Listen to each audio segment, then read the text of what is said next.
In today's video, I am going to teach you how to export a Stripe balance report. To begin, make sure you are already logged into your Stripe dashboard. Once you are on the main dashboard, look to the left-hand navigation menu.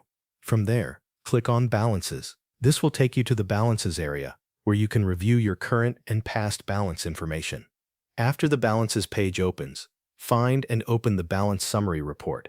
This report gives you a clear overview of your balance activity for a selected period. Once the report is open, move to the Date controls and choose the date range you want to use for the export. Select the reporting period that matches the information you need. After you choose the date range, take a moment to review the selected reporting period. Make sure the start date and end date are correct. This is important because the exported file will only include data from the period you select. Next, verify that the balance summary information shown on the screen is correct. Check that the totals and details match what you expect to see. This quick review helps confirm that you are exporting the right report before you download it. When everything looks correct, click Export. In some cases, Stripe may show a prompt asking you to confirm the download. If that happens, select Download to continue.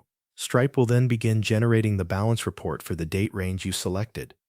Give it a moment while the report is prepared. Depending on the amount of data included, the download may take a few seconds. Once the file is ready, save the downloaded report to your computer. Choose a location that is easy for you to find later, such as your Downloads folder or a dedicated Reports folder. After the file has been saved, open it and review the contents. Make sure the balance report contains the expected data and that the reporting period is correct. This final check helps confirm that the export was completed successfully and that the file is ready for your records, reporting, or further analysis. That is the full process for exporting a Stripe balance report. Once you have gone through these steps, you can repeat the same process anytime you need to download updated balance information from your Stripe dashboard. Thanks for watching. That covers everything you need to know.